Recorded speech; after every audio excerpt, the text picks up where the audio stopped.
Nous sommes de plein pied dans les vacances et on sait que les enfants sont beaucoup réunis, soit chez les grands-mères, soit chez les tantes. Vous allez un peu excuser le fait que entre soi et chez, ça se rattrape. Et donc, du coup, pour moi, ce n'est pas très évident. Ouais. Donc, ils sont soit chez les grands-parents, soit chez les oncles et les tantes. De toutes les façons, on trouve toujours un lieu de rassemblement de ces enfants-là où de temps en temps, nous, parents, nous pouvons aussi faire un tour. Et donc, si et seulement vous êtes donc partis voir les enfants, et qu'à un moment, une de vos belles-sœurs gifle votre enfant et il s'évanouit, comment est-ce que vous réagirez? Aussi 57 56 41 65, vous allez répondre à la question qui est celle de savoir, comme bien intitulé sur vos petits écrans, si ta belle-sœur gifle ton fils et il s'évanouit, comment réagirais-tu? 657 56 41 65. On voudrait même pas que ce soit les vacances, hein, parce qu'on se dit que ça pourrait exister dans des contextes bien différents, même un week-end, n'importe comment. Mais voilà, maintenant ta belle-sœur, elle arrive même chez toi, ton enfant supposé fait une bêtise et ta belle-sœur l'a giflé au point où il s'est évanoui. Comment est-ce que tu vas réagir? Vous pouvez réagir aussi en nous suivant, vous qui nous suivez par la radio, 657 56 41 65, les messages vont arriver ici ou via notre page Facebook, le Morning Show. Et je commence par prendre l'avis de Peter. Bon, moi je vais tout simplement dire que dans ce même contexte, l'amour c'est toujours la sagesse des fous. Et l'amour c'est la folie des sages. Pourquoi? Parce que quand tu es pauvre, c'est où on tape tes enfants n'importe comment. Non, ça on est... C'est où on tape tes enfants n'importe comment. Ça c'est une réalité, papa. Un peu sérieux, Peter. Non, attends, mais c'est très sérieux. Hein. Quand tu es pauvre, c'est où tout le monde se permet de taper tes enfants n'importe comment. Quand tu as l'argent, on ne frappe pas sur ton enfant n'importe comment. Si tu as l'argent et que quelqu'un frappe sur ton enfant n'importe comment, c'est que la personne a plus d'argent que toi. Ouais. Donc, divisons d'abord déjà les contextes là. Entrons maintenant dans le contexte où nous vivons, où nous sommes les pauvres, où n'importe qui peut taper notre enfant. Dans ce contexte-là, honnêtement, moi, je n'ai pas de réaction. Hein, parce que mon enfant, c'est ton enfant. Il y a les moments où je ne prépare pas, il vient chez toi, il mange. Il y a les moments où je n'arrive pas à payer sa pension, tu meurs. Il y a les moments où je n'arrive même pas à l'amener à l'hôpital, c'est toi qui meurs. Ça veut dire, c'est notre enfant qu'on élève ensemble. S'il a fait un truc, tu tapes, il tombe évanoui. Ah, si tu as les moyens pour le moment, là, tu l'amènes aussi à l'hôpital. En fait, si c'est un problème que tu causes sur lui, tu trouves aussi les solutions. Moi, je suis qu'un observateur et un participant à cette évolution, qui est l'évolution de l'enfant. Tu vois? Mais si je suis dans un contexte où l'amour, pour moi, maintenant, c'est la folie des sages. Que dans ce contexte-là, je paye tout à mon enfant. Je prends soin de mon enfant sans l'aide de quelqu'un. Je paye ses factures d'hôpital. Je paye son école. Je paye ses vêtements. En fait, même le lait, la crème qu'il met sur son corps le jour-là, c'est moi qui ai payé. Toi, tu n'es rien dans tout ça. Tu es venu chez moi tout en espérant que moi aussi, tu pensais que l'une de mes folies. Non, en tant que belle-sœur, je peux dire que non, j'ai tellement d'argent. Je prends soin de toi, de ton mari et tout. Tu viens lever la main sur moi, ma progéniture. Par là, c'est pour mon enfant. Dans où l'amour, c'est la folie des sages, on parle de progéniture. C'est où c'est la sagesse des fous là-bas qu'on parle d'enfant, papa. Tu viens, tu places la main sur ma progéniture, on va d'abord se gâter. Tu comprends un peu? Soit je vais te radier et tu ne pourras plus jamais mettre les pieds chez moi. Et de cette manière, laissez-moi vous dire, c'est parfois indirect ou direct. Et parfois, je ne te dis pas. Je peux être là très calme, mais quand tu tournes le dos, je dis à ma femme que ta soeur là, je ne veux plus la voir chez moi. Et toi, tu ne vas pas comprendre, mais on va plus te laisser le droit de venir chez moi. Quand tu viens te dire que non, tonton n'est pas là avec tante, on ne peut pas te laisser entrer, tu wandes d'abord. Mais c'est parce que j'ai les moyens de le faire. Et que j'éduque cet enfant seul. Donc personne n'a le droit de venir lever la main sur mon enfant. Et d'abord, tu viens, en plus, c'est comme on a dit, on est parti boxer Kabel chez lui. Quand on dit si tu veux boxer mon enfant chez moi. Parce que si je suis un sage pour qui l'amour n'est qu'une folie, j'ai assez de moyens pour partir en vacances avec mes enfants, d'une de mes propriétés à une autre de mes propriétés. C'est-à-dire que si j'envoie mon enfant quelque part, ça veut dire que la personne a plus de moyens que moi. Vous ne le savez peut-être pas. Mais un risque, il s'assure que où mon enfant part, il peut avoir les mêmes conditions de vie. Voilà, les mêmes conditions de vie que où moi je suis. Il n'envoie jamais son enfant à moins. Non, sérieux. Laissez les histoires là que non, vous les pauvres, dès que vous faites, tu envoies l'enfant au village, tu as vu l'enfant d'un ministre à l'autre village. S'il part même au village, c'est que son père a placé un duplex là-bas. Et que c'est dans le duplex de son père qu'il part vivre avec ses oncles villageois. Non, c'est dans le contexte dans lequel nous vivons. Donc, vous vous rendez compte que les réactions ici varient. Et laissez-moi vous dire, Dans la première réaction, moi qui frappe l'enfant et tombe éloigné, j'ai tous mes droits. Parce que je n'ai peut-être pas donné la vie à cet enfant, mais je participe à son éducation. Si on vit dans une même maison, pour qu'il mange une semaine ou c'est 7 jours, moi je donne 4 fois. Toi tu as seulement 2 fois. Pour aller à l'école, c'est moi qui paie l'école. Pour faire ceci. Donc je porte même plus la responsabilité de parent sur cet enfant que toi. Donc si elle frappe ton enfant, ne va pas me dire que c'est que quand elle prend les charges, dis-moi aussi que non, parce que c'est un peu comme si elle tapait trop ton enfant. Dis-moi aussi qu'elle prend soin trop de ton enfant. Viens aussi prendre soin de lui. Donc tu es en train de me laisser un petit droit. Tu vois. Et troisième parenthèse maintenant pour remettre au moins c'est la morale sur la table, ça dépend de l'objet de la frappe. Aïe. Tu sais un peu non? Parce qu'il faut analyser. Au point de l'évanouissement. Non, c'est ça que je dis, ça dépend de l'objet. Ça dépend de l'objet parce que, Mrs. Marie-Christelle, tu peux venir chez moi et nous sommes peut-être des gens. Ça veut dire nous sommes peut-être des gens pour qui l'amour n'est qu'une folie. Ça veut dire nous sommes au même niveau. Et maintenant, mon enfant fait quelque chose, toi tu lui donnes une petite claque, il s'évanouit. Et maintenant, quand il s'évanouit, on comprend que l'enfant, il n'a pas une condition physique. Peut-être il est même moumou. Ouais, tu vois un peu, non? En fait, tu le fais découvrir un problème. Comment t'es giflé, tu tombes? Attention, tu as un problème. Tu le fais découvrir, on a plutôt te remercier. Tu vois, sérieux. Parce que tu veux nous faire comprendre que l'enfant est fragile. On peut prendre l'enfant, on l'amène à l'hôpital. Mais je ne vais pas te faire un palabre là-dessus. Parce que j'ai compris que tu voulais réprimander l'enfant. Si en plus c'est devant moi qu'il a fait un truc négatif. Mais si tu es déjà nerveuse, tu as les carapaces comme la voix, partout tu passes, tu as les nez, tu viens chez moi, mon enfant ouvre la porte, tu dis pourquoi tu as ouvert la porte vite? Mon enfant s'évanouit. Attention, on risque de commencer une bagarre. Parce qu'il ne vient pas chez moi, tu es un peu. Et s'il est chez toi, l'enfant casse le plat. Pourquoi tu as cassé le plat? Oh, tu connais combien de coups de plat? Et il s'évanouit.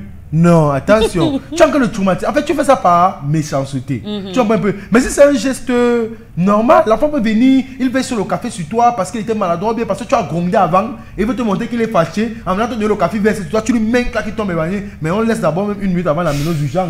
Parce que c'est une bonne punition. Tu sais, là, il faut être comme parent compréhensif. Ok? Et maintenant, la conséquence qui vient, on fait avec. Pour moi, that's the point. Ouf, faut avouer que moi-même, je suis en train d'avoir des palpitations seulement après avoir posé cette question. Et en fonction des différentes réponses de Peter, je ne tiens plus quoi. Ce que je pouvais avoir à l'esprit, au départ, ce n'est plus la même chose. Vous, on attend vraiment vos réactions. Et 6, 57, 56, 41, 65. Si votre belle-sœur ou votre beau-frère, mettons dans le contexte où c'est le beau ou la belle, gifle votre enfant et que celui-ci arrive à s'évanouir, comment est-ce que vous allez réagir? Maintenant, l'avis de la voix. J'ai même envie de demander l'avis de DJ Tata aussi. Je ne sais pas si ce sera possible de prendre son avis, mais on prend quand même pour la voix d'abord. Marie-Christelle, tu vois, Peter a su diviser les contextes. Et qui m'a demandé de donner la parole à Peter avant. Attends, ce qu'il a dit, il a bien parlé, mais moi je vais rester dans un cadre plutôt du ghetto, nous, la culture africaine, tu vois. Pour qui l'amour, c'est la sagesse. Nos valeurs, tu vois. Moi, je vais dire que si ma belle-sœur gifle déjà un enfant, moi, donc, je vais accepter au cas où vraiment l'enfant a commis une faute, tu vois. Que c'était une gifle de... Méritée. Mais peut-être pas, elle n'avait pas l'intention de l'envoyer à l'hôpital, tu vois un peu, non, c'est une gifle méritée, que l'enfant vraiment fait une bêtise. Mais ne viens pas pour rien comme ça, tu me gifles, l'enfant il tombe. Non, franchement, c'est que tu as cherché un problème. Tu vois un peu, non? Viens en donnant la gifle, c'est pour une punition. Les retombées de ça, on peut gérer. Mais si l'enfant n'a rien et que tu te lèves comme ça, qu'il est passé comme ça à côté de toi pour rien, il ressemble, il tombe au sol. Je te donne ta peau aussi, pour rien comme ça aussi. Je te jure, je te promets. Parce qu'il ne faut pas souvent commettre, faire des choses par méchanceté, comme Peter disait aussi. Il faut sanctionner avec raison. Il ne faut pas sanctionner à tort. Donc, moi, je dis que si tu sanctionnes avec raison, si c'est même son pied qui s'est cassé, moi, on va voir comment gérer. Mais si c'est qu'il n'a rien fait, le gars a passé sa route, ou bien il a eu son téléphone, tu as demandé son téléphone, il t'a refusé, tu l'envoies. Non, même il t'envoie aussi à l'hôpital. Voilà, d'accord. 6, 57, 56, 41, 65. Est-ce que ce sera possible d'avoir l'avis de DJ Tata? Oui, on va prendre exceptionnellement pour vous l'avis de DJ Tata parce que nous sommes le plus pacifiste du bureau. Voilà. Donc prenez très bien. C'est pour cela qu'il fallait, parce que quelqu'un qui reçoit beaucoup et avec beaucoup de calme. Donc voilà, peut-être DJ Tata, on gifle ton fils, il s'évanouit, tu réagis comment? Gaël aussi, hein. Oui, 657 56 41 65. Alors bonjour, déjà Roman, bonjour. Bonjour. Good morning. Alors pour ma part, il faut déjà contextualiser parce que la culture africaine normalement voudrait que tout le monde puisse donner une correction à l'enfant. Parce que c'est... Oui, c'est... L'enfant n'est pas seulement celui des parents qui l'ont... Il y avait, quand on était petit, en fait, toute la famille pouvait te battre. C'est bien. Bon, comme toi, on t'a dit, une fois que tu es à la famille, va donc chez la fourriture, tu corriges son enfant. Non, on n'est pas dans ce contexte-là. C'est l'Afrique, c'est ce que je dis. On est déjà dans un cadre familial. Donc, là, chez nous en Afrique, tout le monde peut te donner une correction. Maintenant, ça, c'est autre chose. Ça, c'est ma famille, peut-être paternelle, maternelle. Mais quand il faut y en mettre... la belle-sœur dedans. Vraiment, moi, je veux que tu me donnes un exemple correct d'abord sur tes enfants. Ouais. Et que tu me montres comment tu tapes souvent tes enfants, ils s'évanouissent aussi. Sans ça, même si mon enfant a fait quoi, tu le tapes jusqu'à qu'il s'évanouit. Carrément. Non. C'est comme moi, une fois, un de mes oncles m'a giflé jusqu'à j'ai coulé l'hémorragie. Et qui est? Et il ne sent pas les narines. Mais il avait un problème avec toi. C'était la main de quoi comme ça? C'était ce moment Bassogor. Je te jure. Ouais. C'était terrible. Ma mère a sorti dans tous les sens au quartier. Oui, quand même. Que toi, si on veut parler de ton exemple que toi tu lui donnes quel exemple? Justement. Donc c'est dans ce contexte-là. Si toi-même tu ne te places pas bien avant de taper mon enfant, vraiment, on va pas s'entendre. Pour DJ Tata, la famille, c'est le père, la mère, les oncles, les tantes, les enfants. Mais quand toi tu viens en mariage, il faut savoir que ta famille qui vient là, c'est différent. Toi et ta soeur viennent taper mon enfant à la maison. Non, ça devient vraiment différent pour lui. Là, c'est autre chose. Et on peut le comprendre parce que on sait que parfois, quand on a fait exprès de dire belle-sœur, parce que si on disait si ta sœur ou si ton c'est différent. frère, ça allait être différent. Et donc vous comprenez que sa réponse a vraiment sa place et son sens. Si c'est que c'est ma famille, les membres de ma famille nucléaire, mes frères qui viennent taper sur mon enfant, oui, parce que dans notre contexte africain, on est corrigé par tout le monde. Mais maintenant, si c'est que quelqu'un est venu en mariage avec ses membres de famille qui commencent à corriger mon enfant, c'est très dangereux, c'est totalement différent. Un problème. On attend vos réactions aussi 57, 56, 41, 65. Et avant, on va prendre la réaction de Gaëlle Mbega qui dit qu'elle comprend que cette situation peut être vraiment difficile émotionnellement. Cependant, ma belle-sœur est aussi une figure parentale pour mon fils. Si je l'ai laissé avec elle, cela signifie que je lui fais confiance pour s'en occuper. La priorité, selon Gaëlle Mbega, pour elle serait simplement de vérifier l'état de santé de mon enfant et de m'assurer qu'il va bien. Je ne m'attarderai pas sur les circonstances ou sur les raisons qui ont pu mener à cet incident. Mon enfant est ce qui compte de plus à mes yeux dans cette situation. Je me contenterai uniquement sur son bien-être et sa sécurité sans porter de jugement sur le comportement de ma belle-sœur. Après tout, elle fait aussi partie de la famille et participe à l'éducation de mon enfant. L'essentiel serait de gérer calmement la situation en priorité pour mon fils sans entrer dans les explications ou des confrontations inutiles. Ma préoccupation première serait de le rétablissement de son état de santé. Signé Gaëlle Sébastien Mbega. Alors, vous attendez mon point de vue et je vous dis que j'ai des palpitations. On doit t'écouter. J'ai des palpitations parce que contexte africain ou occidental ou amour des pauvres... Comment? Attends, je vais prendre sagesse des fous ou folie des sages. L'enfant de quelqu'un reste quand même l'enfant de quelqu'un. Et qu'au moment où on a envie de corriger l'enfant de quelqu'un, il faut qu'on ait en mémoire que c'est l'enfant de quelqu'un.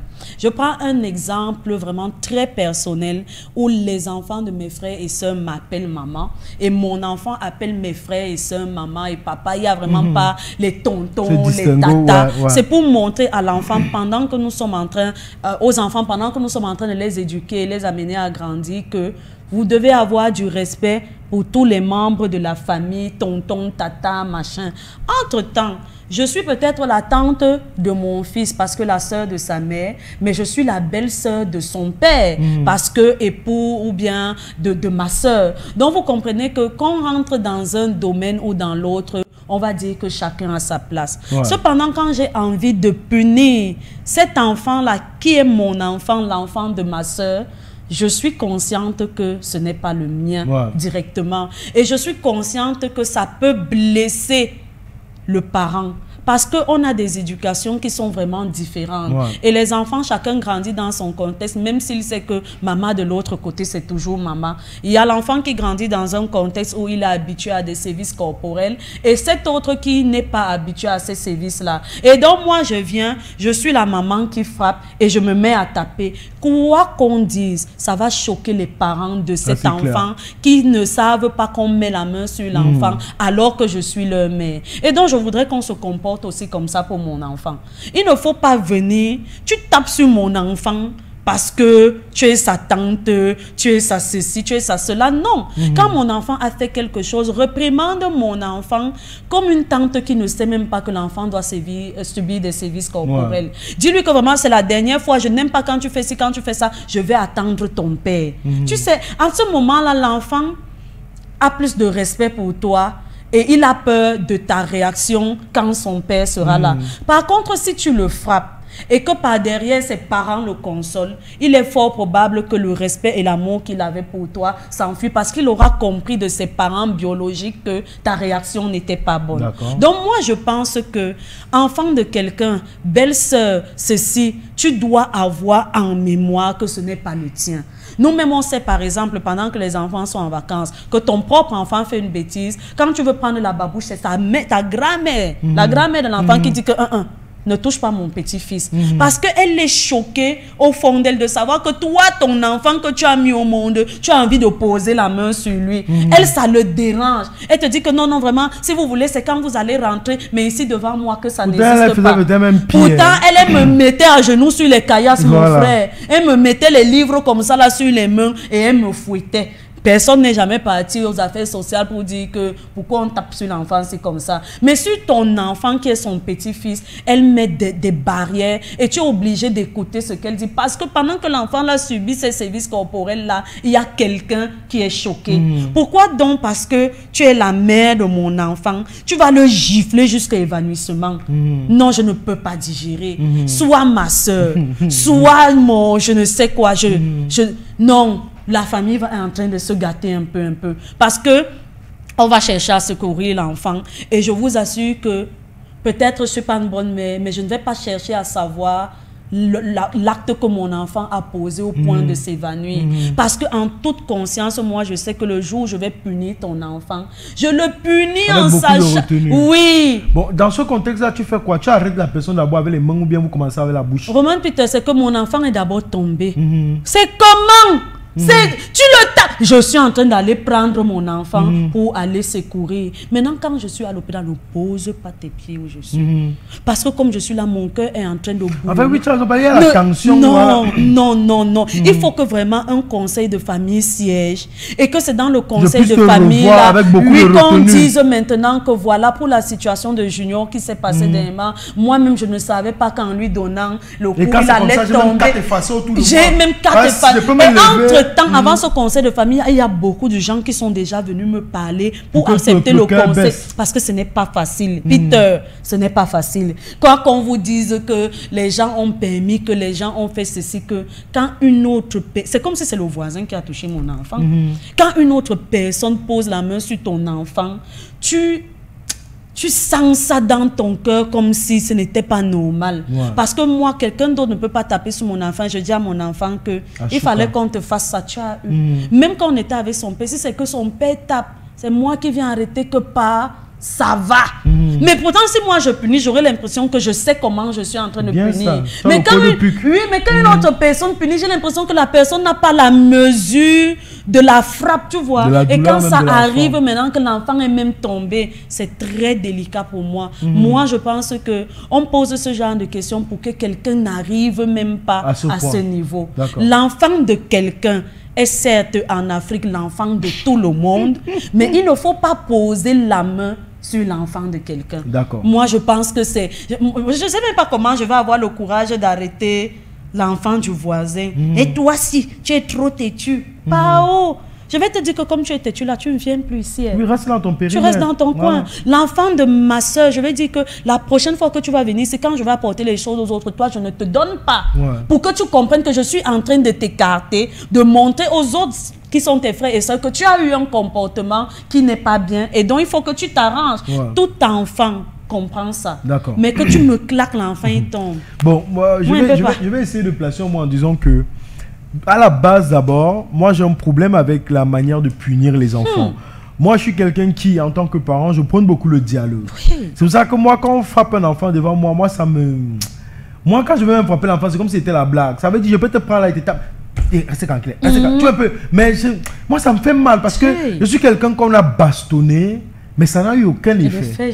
Donc moi j'ai compris que la bastonnade ne sert à rien. Mais pourtant, ceux-là qui, quand j'étais petit, me prenaient comme enfant, mais me donnaient des conseils quand je faisais quelque chose de mauvais, sont les personnes que j'aime le plus aujourd'hui.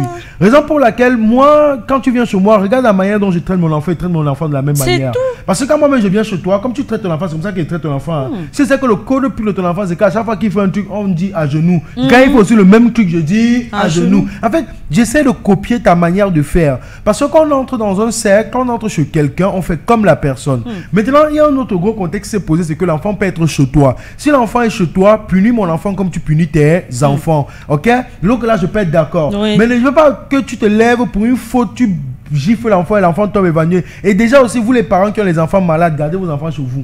Ok? Moi, sur un autre contexte. Tu es là, tu as un enfant, tu sais que non, celui-là, quand on crie trop, il commence l'épilepsie. Après, tu sais, avec ce que tu as dit là, que si mon enfant est chez toi, punis-le comme tu punis les autres enfants. Un enfant ne fait pas une faute seul. Oui, bon, aussi. C'est pourquoi au moment de punir les enfants, on les punit souvent tous. Et là, je suis d'accord, on a tapé les enfants, mais lui, dès qu'on l'a tapé, il est tombé. C'est différent. Voilà. Et si on donnait 10 coups à tout le monde, on lui a donné 10 coups, il est tombé. C'est différent. Vraiment. C'est différent. On comprend c'est un accident, c'est quelque chose qui est arrivé et puis... Mais pas le ça que ils étaient en train de bavarder, Tata s'est levé, elle a donné ça à Eden. Non, bavarder qui bavardait seul? Il bavardait avec qui? C'est le monologue. Et parce que l'enfant ouvre son bec, ouvre son café, tu donnes les gifles, il tombe évanoui. Donc pour fermer sa bouche à jamais. Mon frère. Là, tu as même d'abord amené l'enfant à l'hôpital. Je sais qu'évanouir ne mène pas forcément à la mort. Je cherche d'abord même le verse sur toi, je récupère la personne qui a face de moi, on termine. Comme Anka m'a dit, ou bien Driz, je te rembourse la même. Oui, quand même, moi je trouve que c'est très fort. Donc vous allez nous dire, hein,